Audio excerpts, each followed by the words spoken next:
Military authorities in Zimbabwe have agreed to grant the former president Robert Mugabe immunity from prosecution and told him his safety will be protected in his home country. Mugabe, who ruled the country with an iron grip for 37 years, resigned on Tuesday hours after Parliament launched proceedings to impeach him. He had refused to leave office during 8 days of uncertainty that began with a military takeover. Emmerson Mnangagwa, the former vice-president sacked by Mugabe earlier this month, is set to be sworn in as president on Friday. Robert Mugabe planned for everything, except his own retirement. He outsmarted his rivals and blindsided his allies for decades, and so most of the country had come to accept that he would stay in office until the day he died. Emmerson Mnangagwa, now expected to take over from him, had boasted in May that Mugabe would end the job. As such, there was no planning for the future. One of the biggest questions now will be whether Mugabe can stay in Zimbabwe. Few ousted autocrats are allowed to stay on in the countries they once ruled, due to fears they may resuscitate their careers or become figureheads for opposition. Mugabe may be an exception, because of his age and his role at the heart of Zimbabwe's long liberation struggle. Throughout the most unusual of coups, Mugabe appears to have been treated with extreme deference by the generals holding him prisoner. Party members who ended his career have paid tribute to his historical achievements. His much-hated wife, dubbed Gucci Grace for her spendthrift habits, may be targeted. But Mugabe is unlikely to want to face retirement alone, and any deal is expected to include protections for Grace and their children. Wherever they end up, the Mugabes will certainly not lack for pension funds. By some estimates, he holds about £1 billion of assets, including vast property holdings and businesses around the country. Much of his wealth has also been invested outside Zimbabwe. Thank you for your feedback. A government source confirmed to Reuters that Mugabe had told negotiators he wanted to end Zimbabwe and had no plans to live in exile.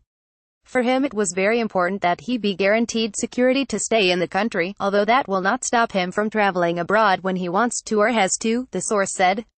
The outgoing president is obviously aware of the public hostility to his wife Grace, the anger in some circles about the manner in which she conducted herself and approached ZANU party politics, a second source said. In that regard, it became necessary to also assure him that his whole family, including the wife, would be safe and secure. It was very emotional for him and he was forceful about it, said the source, who was not authorized to speak on the details of the negotiated settlement. There is still much residual respect for Mugabe, and many in Harare say he should be allowed to rest rather than face charges or enforced exile. ZANU officials told The Guardian that Mugabe and Grace will be allowed to live unmolested. Ziambi, a ZANU MP and former minister, said both had been guaranteed immunity from prosecution and other unspecified protections. There has been an agreement. They are elder statesmen and will be respected and given their dues. He was our president and he agreed to resign, so he will enjoy the benefits of being an ex-president, and his wife too. He is our icon, Ziambi said.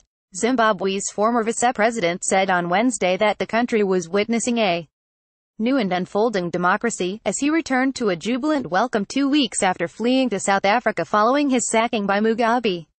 Emmerson Mnangagwa, a 75-year-old Liberation War veteran and stalwart of the ruling ZANU party, is to be sworn in as president on Friday. Mugabe had angered many Zimbabweans when he did not resign in a televised address on Sunday as many had anticipated. The government source said the tipping point for him was the realization that he would be impeached and ousted in an undignified way. When the process started, he then realized he had lost the party, the source said. Mugabe will receive a retirement package that includes a pension, housing, holiday and transport allowance, health insurance, limited air travel and security.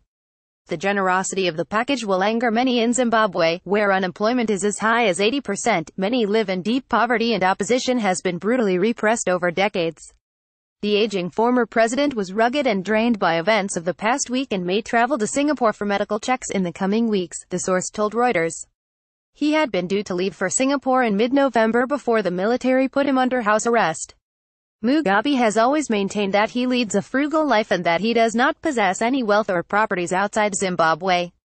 But last month a legal quarrel between Grace Mugabe and a Belgian-based businessman over a $1.3 million diamond ring lifted a veil on the wealthy lifestyle of Mugabe and his wife, nicknamed Gucci Grace for her reputed dedication to shopping. The family are believed to have an extensive portfolio of luxury homes overseas.